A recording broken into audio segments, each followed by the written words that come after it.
Di umabot. Ayun mga loks, Tuesday leg day tayo. It's leg day na naman. Nakakapagod talaga itong workout na to. Pero sarap gawin kahit na masakit pa rin.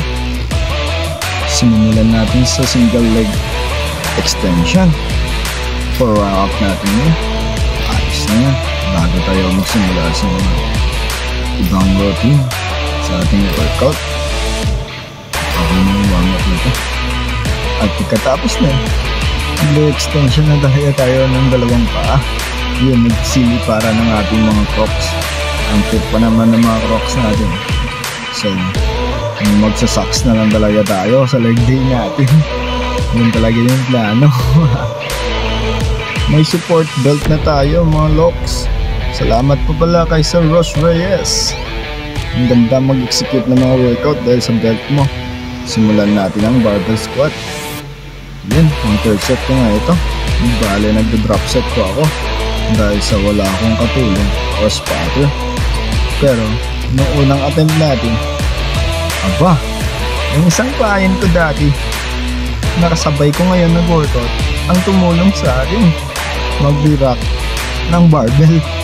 Hindi umaabot. Salamat talaga sa kanya. Ito nga siya. Thanks sa'yo, sir. Shoot na shoot. Good vibes. Ito nga pala ang susunod natin na workout. Ang walking lunges. Shit. Laging killer to para sa akin. Pero ginagawa ko pa rin.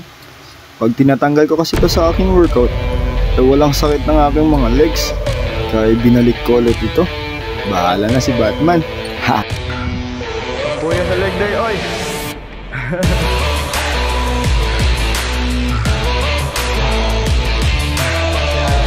At hiningal nga talaga tayo dun sa lunges na yun.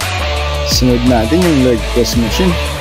Bale, wala tayo sa kondisyon ngayon siguro. Hindi sa kondisyon yung leg natin. At binabaan natin ng timbang. Hindi naman pabigatan lagi. Ayos lang. Kailangan natin mag-adjust lagi kaysa ma-injured tayo. Safety first. Pagkatapos nun, nasa hamstring curl tayo. Ito, medyo nagugustuhan ko na itong workout nito. Parang tumutubo-tubo na rin yung pet ko dito. Oh. May pa-bounce-bounce na. Charot. At susunod natin, ang calves machine. Bale, nag-superset nga po pala tayo dito. Natutunan ko to kay Anatoly. Ha! Gandang motivation yun si Anatoly.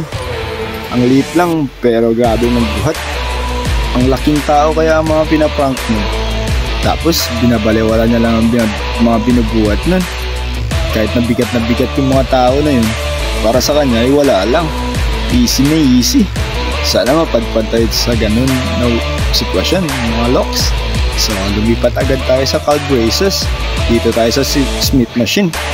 Bale, naglagay lang po tayo ng plate sa baba at nagka-calf raises na tayo. Ayos na yan. Sana tumubo ng legs natin. Kung ayaw na tumubo, bahala na siya. Ito nga pala ang shin workout. Meron nga pala sa gym nito. Ini-snub lagi ito eh. Ayaw daw nila. Pero ang ganda nito, pang pabilog ng legs mo. Ayos na ayos to. Ginagawa nilang row kaya to, back row. Ay hindi naman pwede. Awkward na awkward. Pang shin lang talaga to. Gawin nyo na lang. Sinimulan nyo na. Gawin nyo na lahat ng kaya nyong gawin pag nag-leg day kayo. Para sulit na sulit yung pagod nyo. Ang sakit. At ito naman ang sisi squat machine. Meron din tayo sa gym nito. Sa Gold Flex Gym. Diba? More on quads lang talaga to. Nakapokus itong machine na to. Bale, sa final natin nilagay ito para may sili naman yung quads natin. Salamat!